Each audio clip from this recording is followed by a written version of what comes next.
Hello and welcome to Coach's Weekly. Brian Arnold here with head baseball coach Mike Stosky. Coach, a really exciting weekend for the Cougars. 4-0 on the weekend, and on the week, 5-1. We'll start by just give me an overall recap of the weekend. Yeah, it was a great weekend. It was kind of what we what we prepared for. At the end of last week, we struggled. We lost 2 games last Sunday, and both tough games, and we started looking ahead to conference, and we knew that, unfortunately we were 8-9 at the time. We knew we had to win conference if we were going to meet our ultimate goal of getting to a regional and a World Series. So we started to kind of put all of our preparation into, this weekend between Marion and MSOE, and you saw at the end it paid off. Yeah, we'll start. Cody Caballero, 2 starts on the mound, very good. He had a .82 ERA within those 2 starts. It's really nice to see him sort of settle in and have 2 really good games. Yeah, I mean, it's the kind of the Cody that we're accustomed to now. He's had a great career so far, and he struggled early on, which is not surprising by any means. After a year off, you get back on the mound. There's some things you got to get through, and I think he put some pressure on himself too. And it probably didn't help that I had him start game 1. And I know he was a little more excited than he probably needed to be. But you're seeing him now get back to his old self. It was going to take some time, and I think some confidence is starting to come into his pitching as well, and you're seeing that transform onto the mound. A lot of other pitching changes. We saw Brian Musalag move from that closing role into a starting position, and he did pretty well. Yeah, Brian, we just need to keep him on the mound.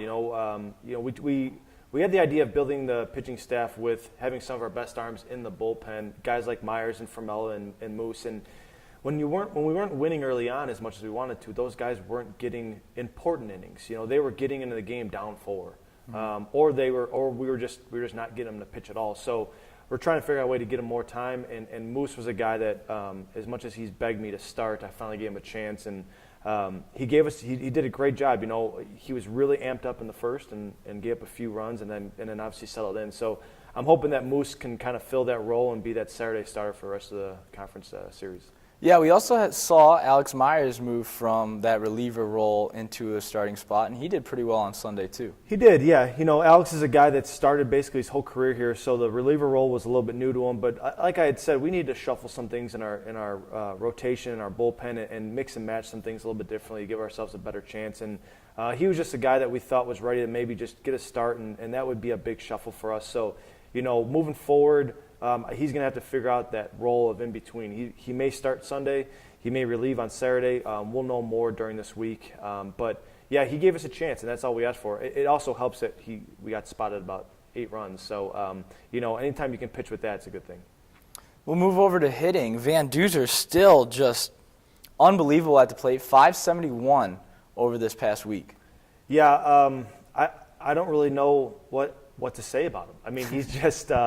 He's just great, and it's not just one thing either. I mean, he's able to hit the ball to all fields, so how do you defend that? And he's able to hit all 3 pitches, and how do you defend that? And he's coming up against, different counts, and guys are trying to pitch around him, and he's just having great at-bats, and it's funny, I think everyone's starting to figure it out now, because every single team we play, the other coach mentions how good of a player he is. He was great last year, but I think they're seeing what he's going to turn into, which is maybe the best player in this conference. Not just at the plate, but in the field. He made a lot of great plays over at shortstop. Just a few that he wasn't able to make, but one of them was a catch he had to make across his body, and another one just over his head he tried to jump at. Most of the time, I think he had 1 error over the past week. Most of the time he does really well. Yeah, we're really proud of Brian. He had to make a transition. When Andrew Massey went down for the year, we had to move him over to third, or move him over from third to shortstop. So he's a natural third baseman.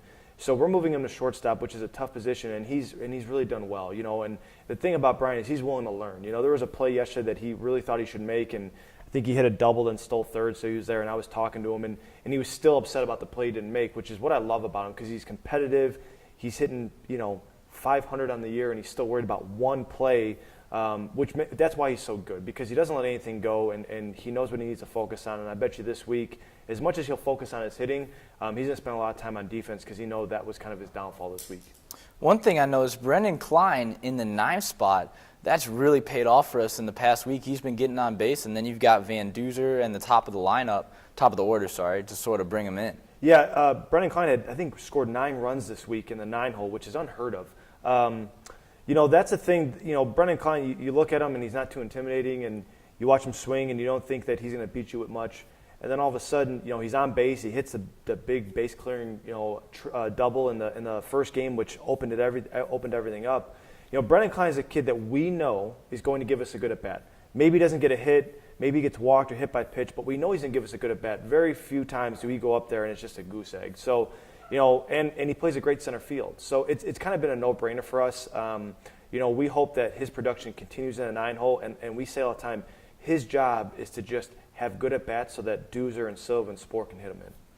Yeah, it feels like we're talking about everybody, but so many highlights from this past week. I want to talk about Joe Silva too.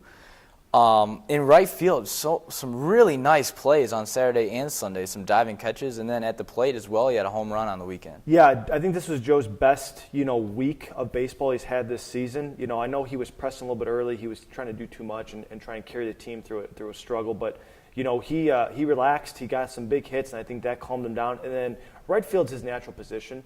He's really good out there. For whatever reason, his routes are just tremendous out there. So we've moved him around. He's played a little bit of left, a little bit of center, and he's used to right. So when we put him back out in right, he kind of settled in. So yeah, I mean, Joe's a guy that he hasn't even gotten hot yet.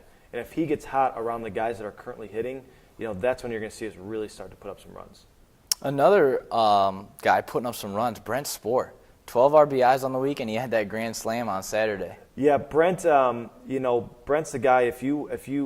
If you just marked every ball he hit hard as a hit, he'd hit about 900. I mean, he hits every ball on the button. Just unfortunately, sometimes just goes right at players. But there's no players beyond the fence, so I think he wants to keep hitting them over the fence. But he's just a guy that velocity doesn't beat him, off speeds don't beat him, we moved him from 4 to 3, which is a tough move. It doesn't seem too dramatic, but it is in the baseball world. And he's handled it great. And like I said, with Klein, Duzer, and Joe getting out in front of him, it gives him a lot of chances to get RBIs.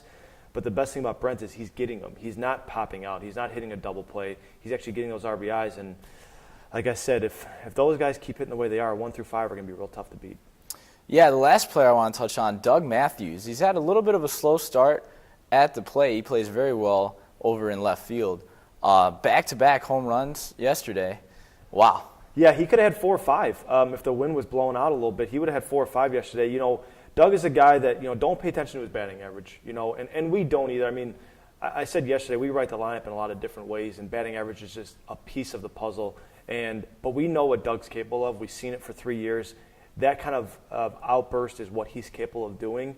I don't need him to hit home runs every single time he's up, but he's capable of being able to do what he did yesterday, and I think that we're going to see more of that coming forward. So coming up this week, we've got North Central on Thursday. I'm not sure how you strategize. You like to take it game by game. Mm-hmm. North Central, to me, looks like a nice mid-season opportunity to see where we're at before really just getting through the rest of conference play. Yeah, we're going to attack that game. I mean, we're going to play that game to win, and our focus is on North Central right now, and then we'll focus on Aurora after that. But Adam Schmidt's going to start that game, which is, he's going to be fully live, and we're going to let him go as long as we can with him, and he's going to try and get a win there. They beat us last year, and they beat us last year when we were in the middle of a pretty good run. So, them being a regional team and them being a team that we might see in the playoffs, like, they were in our region last year up in La Crosse.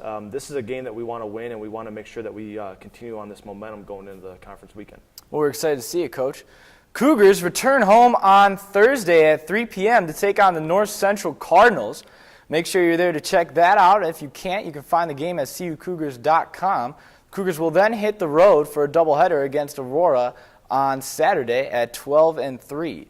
Thank you for joining us here on Coach's Weekly. That's it for Coach Stalski.